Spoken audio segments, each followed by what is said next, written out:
Hello everyone, welcome to Wisdex plus. तो आज के वीडियो का पीडीएफ आपको विजडेक्स प्लस पर मिल जाएगा और ये लेक्चर है जो कि पूरा लास्ट एंड तक देखें, ठीक है। लास्ट में आपको एक मैं मैप भी समझाऊंगा।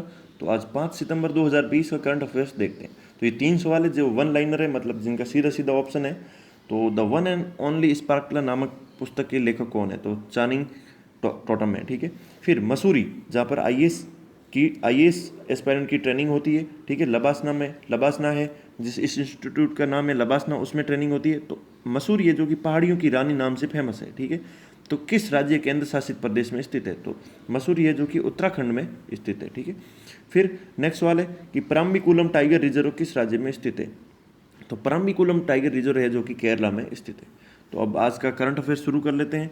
तो फिर आज का पहला सवाल है कि G20 के विदेश मंत्रियों की असाधारण बैठक की अध्यक्षता किसने की? तो G20 के विदेश मंत्रियों की असाधारण बैठक तो विदेश मंत्री एस जयशंकर ने की, और इनकी अध्यक्षता है जो कि सऊदी अरब ने की, ठीक है। भारत की तरफ से एस जयशंकर और फिर इधर सऊदी अरब ने इसकी हेडेड की, ठीक है। कैसा था? वर्चुअली मोड में होता। कोविड-19 के कारण सारे के सारे मोड इस बार अब वर्चुअल ऑर्गेनाइजेशन हो रहे हैं, ठीक है। फिर आपको ये ध्यान रखना है कि G20 में देश कौन कौन से, ठीक है। तो इसमें आपको एक तो ध्यान रखना कि यूएसए है, ठीक है। इंपॉर्टेंट जो देश है वो तो जरूर याद रखना है। बाकी एक यूरोपीय संघ है, पूरा यूनियन है, ठीक है। चीन इसमें ध्यान रखना है, भारत है इसमें, ये ध्यान रखना है, ठीक है। फिर इसमें से एक अमेरिका, मतलब पाकिस्तान इस कंट्री में, इनमें G20 ग्रुप में शामिल नहीं, तो आपको ये भी ध्यान रखना है, ठीक है। फिर इसमें ब्राज़ील है, कनाडा है, ठीक है, कोरिया, दक्षिण अफ्रीका। एक बार प्लीज़ लिस्ट को आप रिवाइज कर लीजिए, ठीक है। तो ये है कि फिर इन्होंने किसके लिए G20 में, मतलब ये इकोनॉमी रिलेटेड काम करता है, इंटरनेशनल आर्थिक सहयोग पर काम करता है कि देश में किसी भी प्रकार की इकोनॉमिक प्रॉब्लम आए तो हम साथ में मिलकर किस प्रकार काम करेंगे, इस पर इन्होंने, और कोविड-19 से कैसे निपटना है ये भी साथ में इन्होंने चर्चा की। फिर नेक्स्ट सवाल है कि भारतीय राष्ट्रीय शिक्षक दिवस कब मनाया जाता है? तो शिक्षक दिवस है जो कि 5 सितंबर को मनाया जाता है। तो शिक्षक दिवस क्यों मनाया जाता है? क्योंकि देश के पहले उपराष्ट्रपति और दूसरे राष्ट्रपति कब से कब 1952 से 62 और 62 से फिर 67 तक भारत के दूसरे राष्ट्रपति भी बन गए थे। तो इनकी जन्म दिवस की याद में मनाया जाता है। इनका जन्म दिवस कब हुआ था? 5 सितंबर 1888 को थिरुट्टानी में हुआ, ठीक है। तब क्या कहलाती थी? मद्रास प्रेसिडेंसी। कब? ये ब्रिटिश एरा में। अब क्या है? तमिलनाडु, ठीक है। तो ये चीज़ें आपको ध्यान रखनी है। फिर स्कूल में, और साथ में आपको ये ध्यान रखें कि इन्हें भारत रत्न भी मिला और रॉयल ऑर्डर ऑफ मेरिट से भी 1963 में इन्हें सम्मानित किया गया, ठीक। फिर स्कूल में आपने देखा होगा कि जब छोटे, यदि आप विद्या भारती स्कूल में पढ़े होंगे तो उसमें टीचर रेस्ट करते थे और बच्चे एक दूसरे क्लासों में जाकर पढ़ाते थे, मतलब टीचर बना करते थे। तो ये इंपॉर्टेंट डे आपको याद रखना है।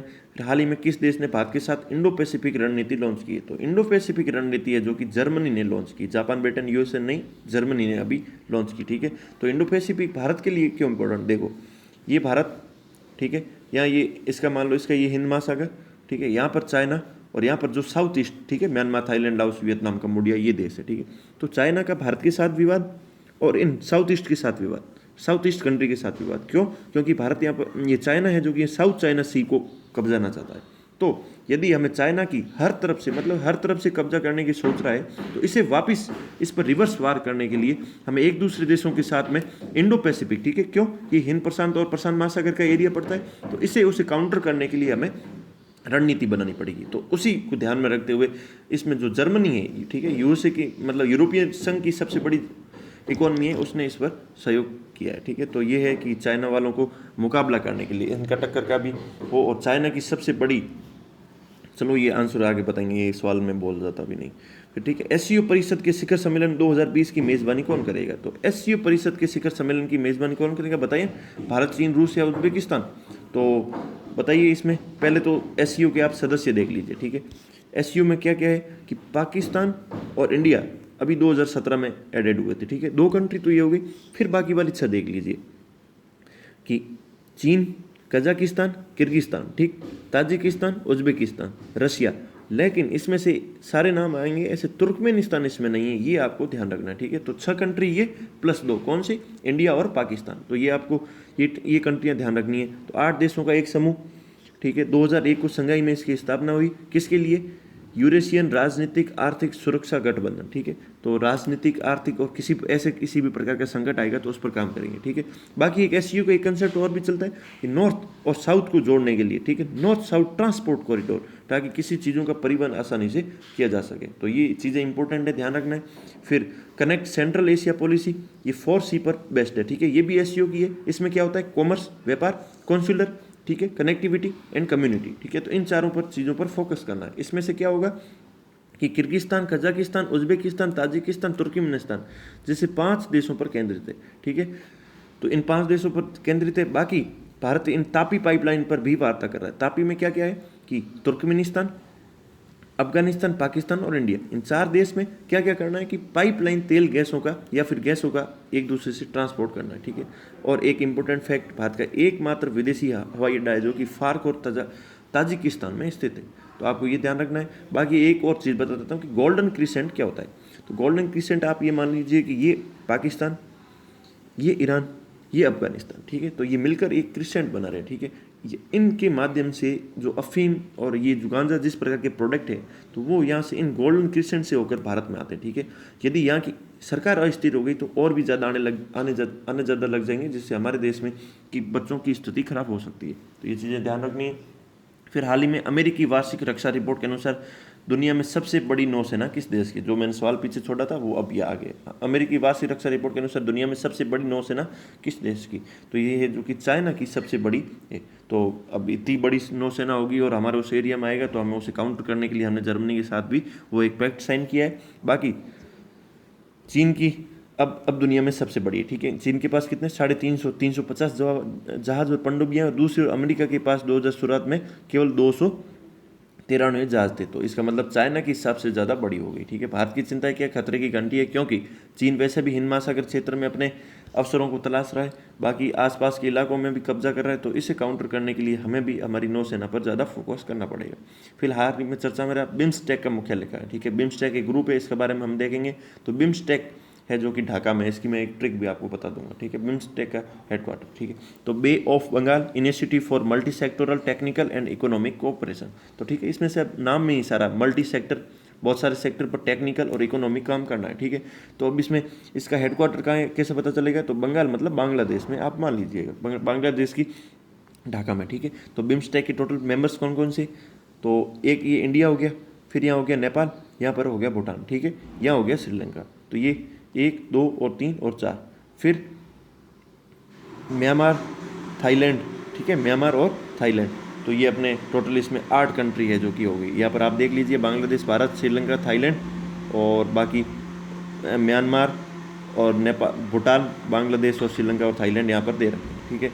तो ये बिम्स्टेक का जो अभी चर्चा में रहा है, इसका हेडक्वार्टर है जो कि ढाका में है। तो ये चीज़ें ध्यान रखनी है। फिर हाल ही में किस देश या राज्य यूटी में जैव विविधता परिषद की स्थापना करने का आदेश दिया। हाल ही में किस राज्य या यूटी में जैव विविधता परिषद, ठीक है, बायोडाइवर्सिटी काउंसिल की स्थापना करने का आदेश दिया। तो इसका राइट आंसर है जो कि जम्मू कश्मीर में, ठीक है।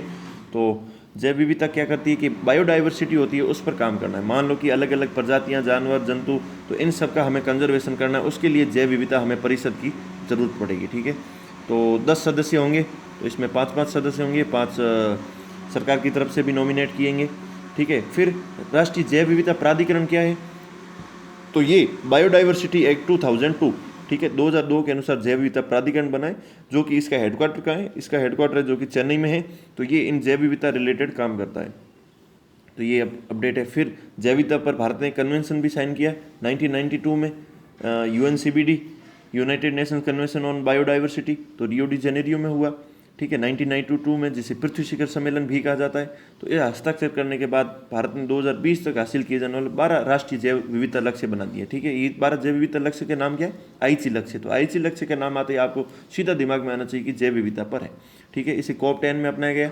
वो इस प्रकार है कि जैव विविधता के अंतर्निहित कारणों को दूर करना, जैव विविधता पर सीधे दबाव को कम करना, या फिर प्रजातियों इनके जैव विविधता की स्थिति में सुधार करना। तो ये टारगेट्स हैं जो आप पढ़ सकते हो, ठीक है। बाकी आपको PDF भी मिल जाएगा। हाल ही में किस देश ने कैलेंडर, डायरी और त्यौहार ग्रीटिंग कार्ड की छपाई पर प्रतिबंध लगाया कि मतलब आप कैलेंडर नहीं छाप सकते, डायरी या त्यौहार ग्रीटिंग कार्ड नहीं छापोगे। तो भारत है। भारत ने ऐसा क्यों किया, क्योंकि जब आज ऑनलाइन मीडिया का ज़माना है, जब सारे काम व्हाट्सएप पर हो ही सकते हैं, तो फिर क्यों पेपर और प्रिंटिंग खराब की जाए, क्यों स्याही खराब की जाए, पेपर बनाने के लिए क्यों पौधों को काटा जाए। तो सारी चीज़ों को एक साथ समेकन के लिए तो आउटरीच ऑफ एंड संचार एंड ब्यूरो है जो कि नोडल एजेंसी है किसके लिए, ये सरकार की एडवर्टाइजमेंट को देखती है। जो आप सरकार की मीडिया एडवर्टाइजमेंट देखते हो वो आउटरीच ऑफ आउटरीच और संचार ब्यूरो है जो संभाला जाता है, ठीक है। तो आउटरीच और संचार ब्यूरो द्वारा अब बोला कि अब हम इस पर आगे प्रिंट मीडिया पर काम नहीं करेंगे, ठीक है। तो सीधा सीधा ऑनलाइन भेज दीजिए प्रिंटिंग कार्ड। बाकी डिजिटल रिलेटेड देख लीजिए, डिजी लॉकर बना दिया, डॉक्यूमेंट सारे इसमें, स्वच्छ भारत मिशन बना दिया ई मीडिया के माध्यम से, ई साइन फ्रेमवर्क बना दिया, आप अपने आधार को ई साइन से प्रमाणित कर सकते हो बिना आधार दिए, भारत नेट है, 2.5 लाख ग्राम पंचायतों को जोड़ना है, राष्ट्रपति छात्रवृत्ति पोर्टल है, सीधा ऑनलाइन मिल जाएगा, ई अस्पताल है, सेवाओं के ऑनलाइन, मतलब डॉक्टर से मिलना है, कब टाइमिंग लेना है, तो सारा काम ऑनलाइन हो रहा है, तो फिर प्रिंट मीडिया का इस्तेमाल हम क्यों करें, ठीक है। फिर हाल ही में विश्व ओपन ऑनलाइन शतरंज टूर्नामेंट किसने जीता, तो विश्व ओपन ऑनलाइन शतरंज टूर्नामेंट है जो कि पी इंडियन ने जीता है, ठीक है। तो पी इंडियन ने विश्व ओपन शतरंज, ये क्या है, भारतीय ग्रैंड मास्टर, ठीक है, पी इंडियन ने जीता है। 16 देशों के 120 खिलाड़ी हुए थे, तो इन्होंने ये अपना प्रतिष्ठित 48वां annual world open online 7.5 score, ठीक है, 9 में से इन्होंने 7.5 स्कोर चेस में लाए और इन्होंने अपना स्थान बनाइए।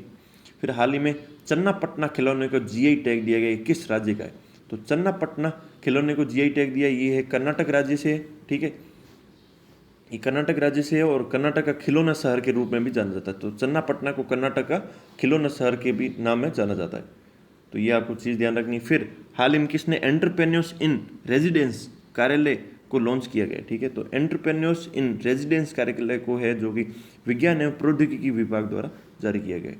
तो विज्ञान एवं प्रौद्योगिकी विभाग ने क्या किया है, तो निधि कार्यक्रम के तहत एक राष्ट्रीय पहल है, ठीक है। तो इसमें क्या होगा कि मान लो आप यदि कोई उद्यमी हो और किसी भी प्रकार की ऐसे इनोवेशन को फैलाते हो, ठीक है, प्रौद्योगिकी के माध्यम से फैलाते हो, तो आपके प्रति महीना 30,000 रुपये, मैक्सिमम 3.6 लाख रुपये, ठीक है, 12 महीने के टारगेट है, लेकिन इसे 18 महीने तक एक्सटेंड भी किया जा सकता है। तो इसमें क्या होता है कि मान लो आपके पास कोई भी आइडिया है, तो आप उस आइडिया को किसी व्यापार के मॉडल में कन्वर्ट करो, तो आपको इस प्रकार की हेल्प की जाती है, ठीक है। फिर निधि कार्यक्रम के बारे में देख लीजिए कि निधि कार्यक्रम वही है, मान लो आपके पास कोई भी आइडिया है, तो आप उसे व्यापार में किस प्रकार कन्वर्ट कर सकते हो, नवाचार और विचार काम तो आ गया, लेकिन उसे किसी भी बेनिफिट वाले स्टार्टअप में बदलोगे, तो उसके लिए निधि कार्यक्रम किया जाता है, ठीक है। तो इस कार्यक्रम के अंत में फिर इस साथ में incubators, seed fund, accelerators, proof of concept के अनुदान की भी स्थापना के कार्यक्रम भी साथ में शुरू किए गए, ठीक है। ये निधि का देख लीजिए। फिर आगे का सवाल है कि पृथ्वी पर सबसे गर्म स्थान के रूप में प्रसिद्ध मरुस्थल दस्ते लूट से मीठे पानी की क्रस्टेशिया की एक नई प्रजाति की खोज है।